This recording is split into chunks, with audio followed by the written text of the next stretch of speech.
अस्सलाम वालेकुम नाज़रीन, जियो न्यूज़ पर आप देख रहे हैं आपस की बात। मैं हूं मुनीब फारूक और मेरे साथ मौजूद हैं नजम सेठी साहब। नाज़रीन, सबसे पहले तो मेरी तरफ से और सेठी साहब की तरफ से एक पैगाम है आपके लिए कि रिलैक्स हो जाइए। इस प्रोग्राम के अंदर हम कोई ऐसी बात नहीं करने लगे जिससे आपका ब्लड प्रेशर बढ़ जाए या ओ पता नहीं क्या होने लगा।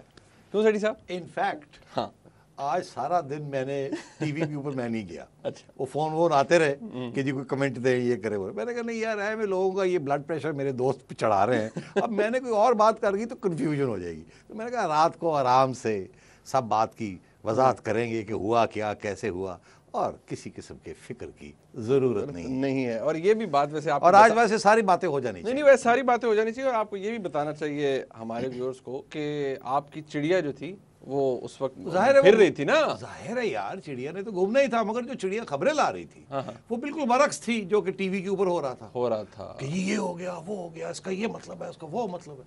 तो मैं बड़ा परेशान था कि यार ये हो नहीं सकता। जो बातें कुछ पता होती हैं कि ये हो नहीं सकता, तो ये लगता तो ऐसे है कि कुछ हो रहा है। तो फिर चिड़िया फिर खबरें लेके आई। फिर उस वक्त मैंने सोचा कि अब चुप कर जाओ, गेम को चलने दो, रात को आराम से बैठ के बात एक वक्त तो लग रहा था ना कि जब नरगिस सेठी साहिबा को दिया गया एडिशनल चार्ज, तो ये कहा जा रहा था, इन्फ्रेंस ड्रॉ किया जा रहा था कि बस अब अभी नोटिफिकेशन आया, क्या आया, पाशा साहब को और कैनी साहब का डिसमिसल का। अरे यार सुनो, अच्छा ये बिल्कुल गलत था ना। कि अगर ये करना होता तो डिफेंस सेक्रेटरी बहुत पहले छुट्टी हो गई होती। ये करके जनरल पाशा और जनरल कियानी की छुट्टी करके उनके ऊपर इल्जाम लगाते हैं ना कि मैंने उनको इसलिए रिमूव किया। ये तो नहीं आप करते कि पहले इल्जाम लगा दें, फिर चुप करके बैठे रहे, फिर डिफेंस सेक्रेटरी को हाथ लगाए। तो बिल्कुल logically it didn't make sense to me. But anyway, उसमें और भी वो 111 ब्रिगेड का ड्रामा शुरू हो गया। वो हो गया जी, ब्रिगेडियर साहब लग गए और पता नहीं क्या अभी कुछ होने लगा। बहरहाल सेठी साहब, to put things in the right context, एक चीज़ जो एविडेंट लगी बहुत से लोग और उस पर जनरली सवाल भी करना चाहते हैं, वो यही है कि आज जो सिचुएशन है और सारा दिन नज़र भी आती थी कि एक स्टैंड ऑफ नज़र आया, वो आपको क्या लगता है कि इज़ इट बिकॉज के एक आपका जो इदारा है इतना ऑब्वियसली इतना प्रिंसिपल्ड, इतना डिसिप्लिन इदारा है फ़ौज का, क्या वाकई आपको लगा कि कोई कॉन्फ्रंटेशन ऐसी सामने आज थी जिसकी वजह से एक बयान जारी हुआ, ISPR की तरफ से इतनी डिटेल प्रेस रिलीज आई, एक स्टैंड ऑफ नज़र आया, वो करेक्ट था? नहीं, देखिए स्टैंड ऑफ था भी और नहीं भी था, मगर बिफोर वी गेट टू कि आज कैसे हुआ, कोई बैकग्राउंड बड़ी ज़रूरी है। बिकॉज अगर आप बैकग्राउंड समझ यहाँ तक कैसे पहुँचे, कि यहाँ तक पहुँचे कैसे, फिर आपको समझ आएगी कि ये क्यों आज इस किस्म की चीज़ें हुई।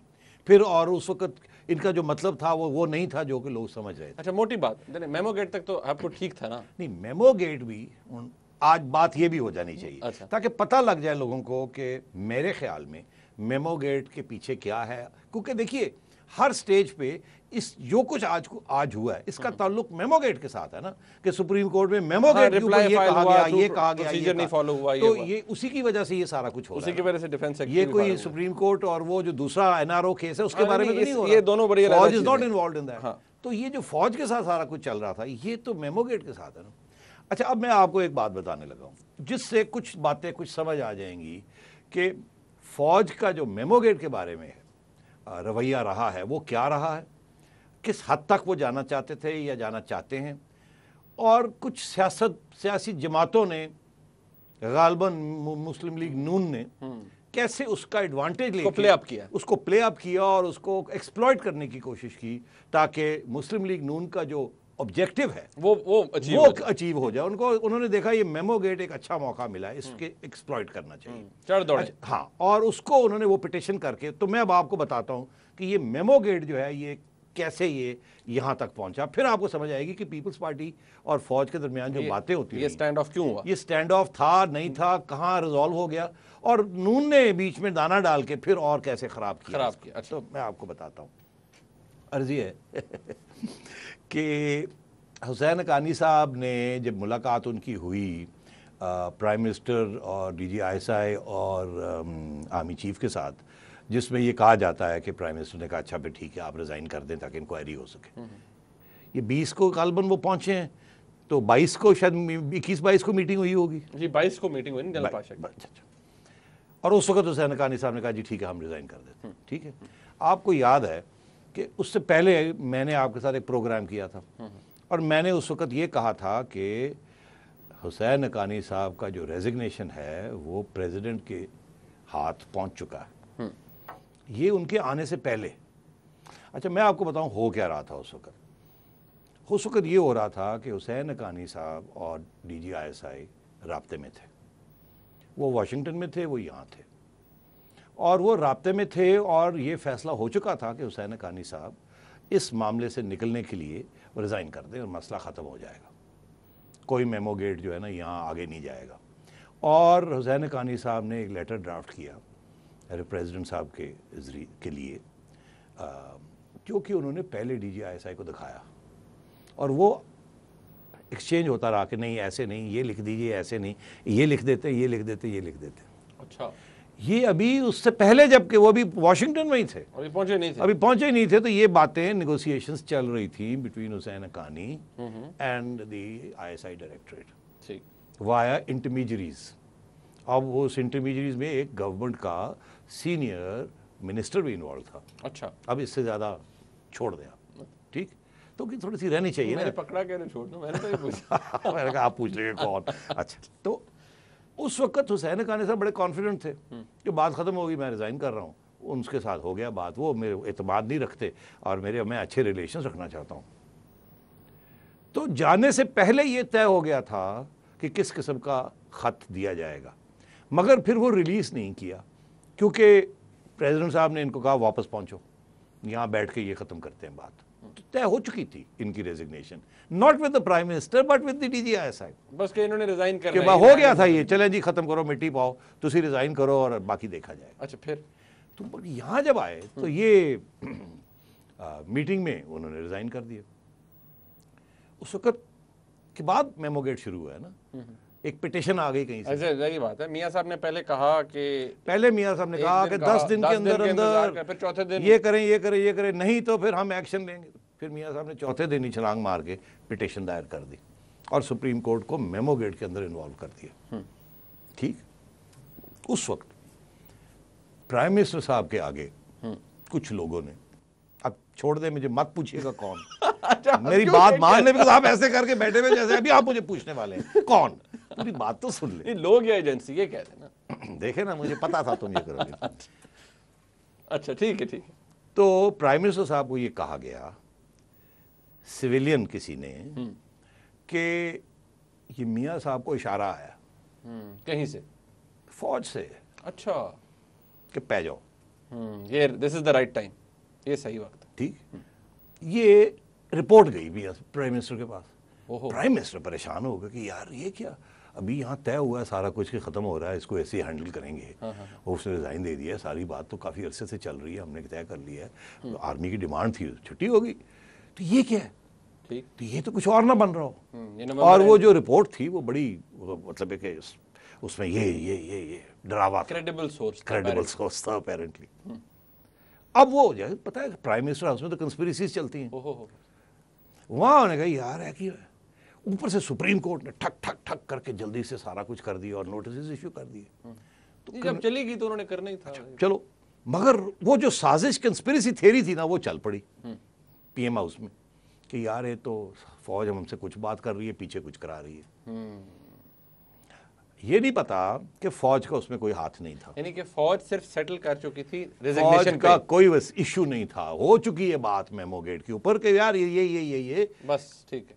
और हमारा ये ख्याल है कि ये है, अब छोड़ दें बात को, हम भी इसको परस्यू ज़्यादा नहीं करना चाहते, ख़त्म करें इस बात को, इस बंदे का सर दे दें, नया एम्बेसडर लगा देते हैं, और मगर इस किस्म की चीज़ नहीं होनी चाहिए, इसने हमारे साथ ये किया वो किया, ये हो चुका था। तो यहाँ से जब ये मेमो गेट बन गया सुप्रीम कोर्ट में, तो प्राइम मिनिस्टर घबरा गए, उन्होंने कहा यार ये तो कुछ और ना कुछ हो रहा हो, हमें कोई डिस्टेबलाइजेशन ही ना हो जाए, कोई मुका ना हो गई हो कहीं, साजिशें तो चलती हैं। तो वो थोड़े मोहतात हो गए। फिर सुप्रीम कोर्ट ने कहा जी अपने अपने बयान दे दीजिए, रिप्लाई आ जाए। अब जब रिप्लाई की बात आई तो उस वक्त भी तय शुदा ये बात थी between the military authorities and the prime minister कि वो ये एक हद तक जाएंगे और ये कहेंगे कि ये एक एस्टैब्लिश फैक्ट है, क्योंकि अब हो गया तो चले इसकी इंक्वायरी कर ले। ये तो अब एस्केप नहीं हो सकता था ना, ये बड़ा एक फैक्चुअल आर्मी चीफ का और DGISI का बयान था कि हमने अपनी इंक्वायरी की और हमारा ख्याल है कि ये मेमो गेट, जो मेमो जाना जो था, क्योंकि एडमिरल मलन की बात आ चुकी थी, जिम जोन्स की बात आ चुकी थी, वो तो एस्टैब्लिश हो गया था ना कि एक चीज़ गई है। तो उन्होंने कहा अब हमने ये मिनिमम तो ये कहना ही कहना है। तो तो मिनिमम जो है वो कह दिया। तभी उन्होंने प्राइम मिनिस्टर ने कहा कि 16 दिसंबर को जो गया वो ठीक रूल्स के मुताबिक था, थ्रू प्रॉपर चैनल, ठीक, सो फार सो गुड। ठीक। उसके बाद सुप्रीम कोर्ट ने एक और डेट दे दी और कहा कंफर्म करें, हाँ, एफिडेविट्स दें, पैरावाइज जवाब 19 दिसंबर का ऑर्डर था।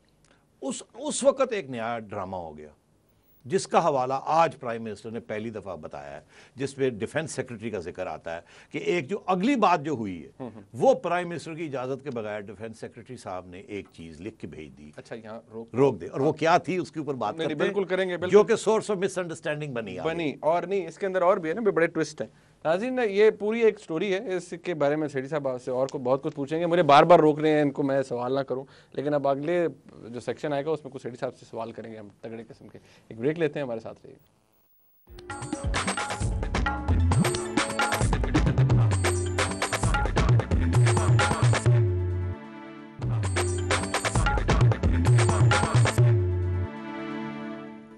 नाज़रीन, ब्रेक के बाद एक दफ़ा फिर आपको खुशामदीद कहते हैं। सेठी साहब, हम बात कर रहे थे डिफेंस सेक्रेटरी साहब ने, सारी बात 19 तारीख को एक ऑर्डर था सुप्रीम कोर्ट की तरफ से कि पैरावाइज जवाब दिया जाए।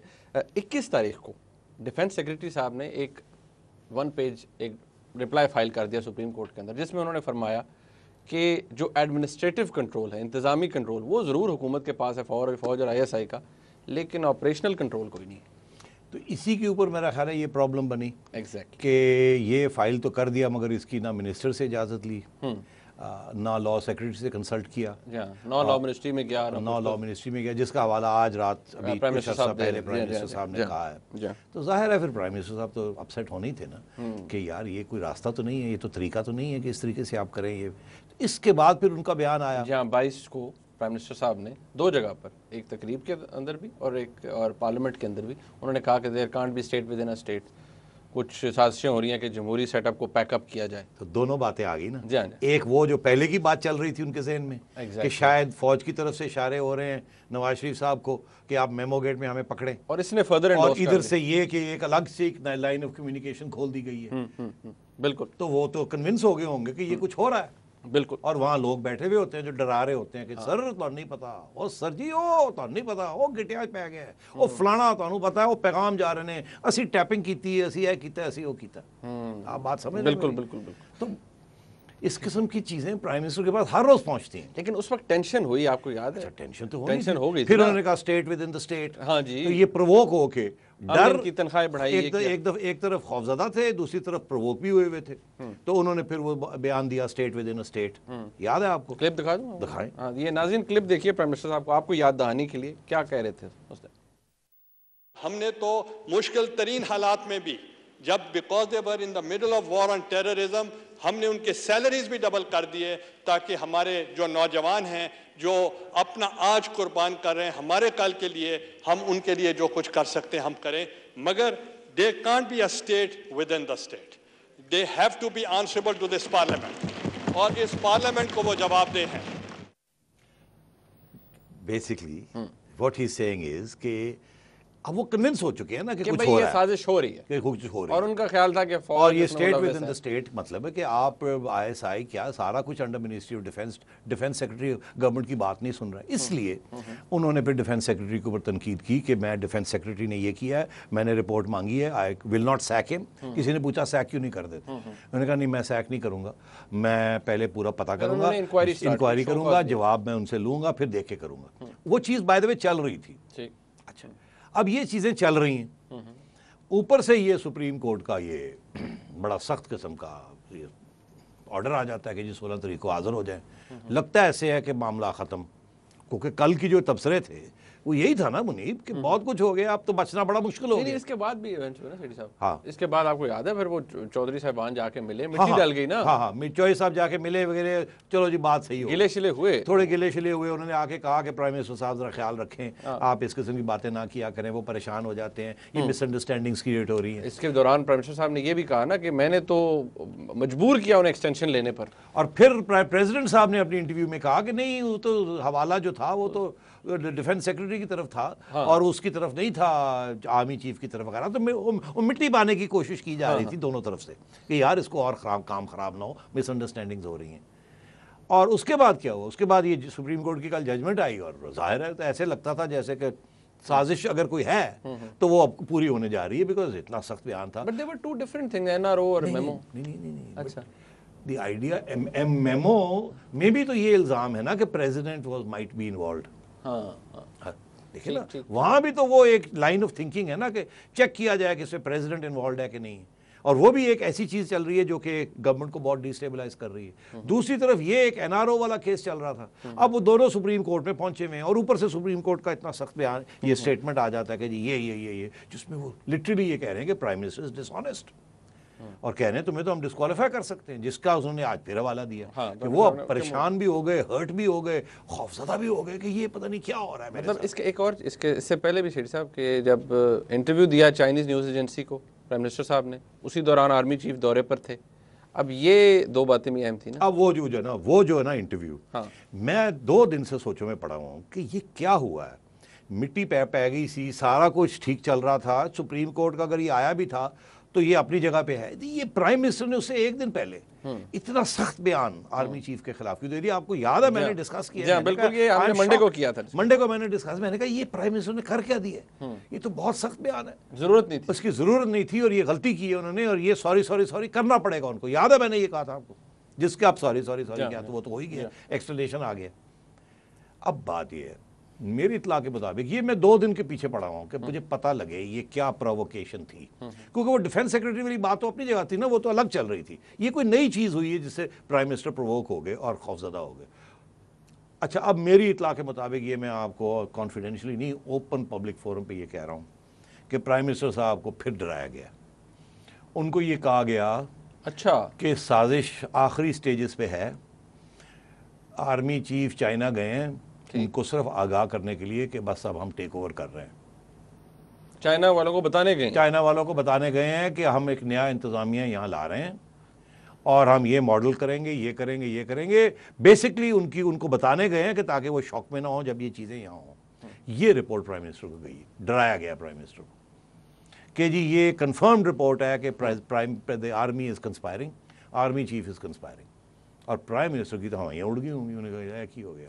पहले ही वो शक शुबा सारा कुछ था, ऊपर से ये खबर आई तो उन्होंने सोचा कि अब और टाइम नहीं है, आई माइट एज वेल, पहले ही मैं कह दूं, कल को अगर मैंने जब हो जाए मेरे ऊपर कुछ चीज़ तो मैं ये बात करूंगा तो लोग कहेंगे हूं तो तू कहना ही सी, तो पहले क्यों नहीं, तुमने पता नहीं लगे। उन्होंने कहा कि मैं प्रीएम्प्टी कर दूं कि अगर मेरे साथ कुछ होने जा रहा है तो मैं पहले ये एग्रेसिव स्टांस ले लूँ।